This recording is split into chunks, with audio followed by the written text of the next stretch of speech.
Hello to all friends, कसे आहात सगळे? रेडिओ MPSC गुरु ऐकताय ना? Radio MPSC Guru spreading the knowledge powered by spectrum academy मध्ये मी प्रिया तुम्हा सगळ्यांचं स्वागत करते. मित्रांनो, आजच्या दिवसाची सुरुवात एक सुंदर आणि प्रेरणादायी विचार ऐकून करूया. मित्रांनो, एखादा चांगला विचार ज्यावेळी आपण ऐकतो त्यावेळेला नक्कीच आपल्यात सकारात्मक ऊर्जा तयार होत असते. हेच कारण आहे ज्यामुळे आपण दिनविशेष या सत्राची सुरुवात ऐकण्याच्या आधी आपण विचारधन हे सत्र ऐकत असतो. चला तर मग ऐकूया आजचं विचारधन हे सत्र. असत्याचा विजय झाला तरी तो क्षणभंगूर असतो.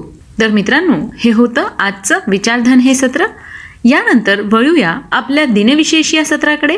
दिनविशेष या सत्रांतर्गत आपण जन्म, मृत्यू आणि काही ऐतिहासिक घटना, याचबरोबर काही महत्त्वाच्या नोंदी, याचबरोबर काही महत्त्वाचं शोधकार्य यांच्या सालानुसार नोंदी ऐकत असतो.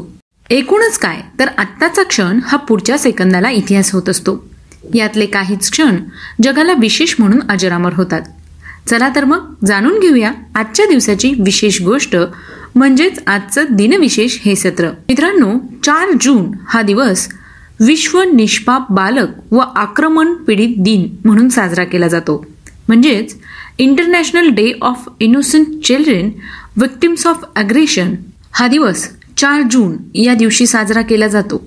आंतरराष्ट्रीय हल्ल्यात बळी पडलेल्या लहान मुलांचा आजचा दिवस. हा दिवस संयुक्त राष्ट्रसंघ दरवर्षी 4 जून या दिवशी साजरा करते. या दिवसाची स्थापना 19 ऑगस्ट 1982 रोजी झाली आणि सर्वप्रथम हा दिवस 4 जून 2011 रोजी साजरा करण्यात आला. मूलतः 1982च्या लेबेनॉन युद्धाच्या पीडितांवर लक्ष केंद्रित करून शारीरिक, मानसिक आणि भावनिक अत्याचाराला बळी पडलेल्या या मुलांसाठी हा दिवस साजरा करण्यात येतो आणि हाच यामागचा उद्देश देखील आहे. हा दिवस मुलांच्या हक्कांचे संरक्षण करण्यासाठी संयुक्त राष्ट्रांच्या बांधिलकीची पुष्टी करतो. 19 ऑगस्ट 1982 रोजी झालेल्या पूर्ण बैठकीत जनरल असेंब्लीने पुन्हा सुरू झालेल्या 7व्या आपत्कालीन विशेष अधिवेशनात पॅलेस्टाईनच्या प्रश्नावर विचार केला आणि इस्रायलच्या हल्ल्यात बळी पडलेल्या निर्दोष पॅलेस्टाईन आणि लेबनीज मुलांच्या संख्येने यावेळी ते आश्चर्यचकित झाले आणि म्हणूनच हा दिवस स्मृती दिन म्हणून निश्चित करण्याचा निर्णय घेतला गेला. चला तर मग यानंतर जाणून घेऊया आणखी काही महत्त्वाच्या घटना. आजच्याच दिवशी 1896 साली अमेरिकन उद्योगपती व फोर्ड मोटर कंपनीचे संस्थापक हेनरी फोर्ड यांनी अमेरिकेतील डेट्रॉईट या शहरात आपल्या पहिल्या फोर्ड मोटारीची यशस्वी चाचणी घेतली होती. आजच्याच दिवशी सन 1918 साली प्रख्यात महाराष्ट्रीयन मराठी भाषिक कवी व भाषांतरकार रावसाहेब गोविंद वासुदेव कानिटकर यांचं निधन झालं. आजच्याच दिवशी 2015 साली सुप्रसिद्ध अमेरिकन विन्स्टन चषक मालिका कार रेस ड्रायव्हर जबे थॉमस यांचं निधन झालं. आजच्याच दिवशी 1929 साली अमेरिकन उद्योगपती व ईस्टमॅन कोडक कंपनीचे संस्थापक जॉर्ज ईस्टमॅन यांनी पहिल्या रंगीत चित्रपटाचा नमुना सादर केला.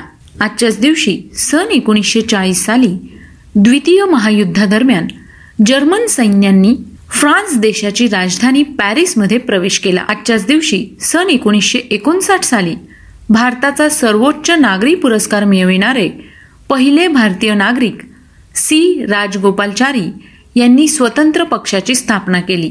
स्वतंत्र पक्ष हा चक्रवर्ती राजगोपालचारी आणि NG रंगा व इतर राजकारण्यांनी स्थापन केलेला उदारमतवादी पक्ष होता. या पक्षाचा नेहरूंच्या समाजवादी धोरणांना व लायसन्स राजला विरोध होता. स्वतंत्र पक्ष स्थापनेनंतरच्या पहिल्या निवडणुकीत 6.8% मते आणि तिसऱ्या लोकसभेत 18 जागा मिळवू शकला. बिहार, राजस्थान, गुजरात आणि ओरिसा या राज्यात हा पक्ष विरोधी पक्ष म्हणून पुढे आला. स्वतंत्र पक्षाने चौथ्या लोकसभेच्या निवडणुकीत 8.7% मते आणि 44 जागा मिळवल्या. पण 1971 मधील निवडणुकीत 3% मते व 8 जागा हा पक्ष मिळवू शकला. सी राजगोपालचारींच्या निधनानंतर पक्ष लगेचच अस्तास गेला व शेवटी चरण सिंगांच्या भारतीय क्रांती दलात विलीन झाला. सी राजगोपालचारी यांना अनौपचारिकपणे राजाजी किंवा CR म्हणून ओळखले जायचे. ते एक भारतीय राजकारणी, स्वातंत्र्य कार्यकर्ते, वकील, लेखक, इतिहासकार आणि राजकारणी होते. 1950 मध्ये लवकरच प्रजासत्ताक म्हणून राजगोपालाचारी हे भारताचे शेवटचे गव्हर्नर जनरल होते. राजगोपालाचारी यांना भारताचा सर्वोच्च नागरी पुरस्कार भारतरत्न देऊन गौरवण्यात आलं होतं. भारतरत्न हा पुरस्कार मिळणारे ते पहिले प्राप्तकर्ता होते. यानंतर वळूया काही पुढच्या आणि महत्त्वाच्या घटनांकडे. आजच्याच दिवशी सन 1944 साली द्वितीय विश्वयुद्धाच्या वेळी अमेरिकेच्या सैन्यांनी रोम देशात प्रवेश केला. 1993 साली भारतीय युद्धनौका INS म्हैसूरचे जलावतरण करण्यात आले. आजच्याच दिवशी 1994 साली सुप्रसिद्ध भारतीय गीतकार मजरूह सुलतानपुरी यांना दादासाहेब पुरस्कार जाहीर करण्यात आला. आजच्याच दिवशी सन 1997 साली INSAT-2D या संपूर्ण भारतीय बनावटीच्या उपग्रहाचे प्रक्षेपण फ्रेंच येथील कौरू येथून यशस्वीपणे करण्यात आले. सन 2008 साली हरियाणा राज्य सरकारकडून 25 वर्षांखालील मुलींना कौटुंबिक पेन्शनचा लाभ जाहीर करण्यात आला.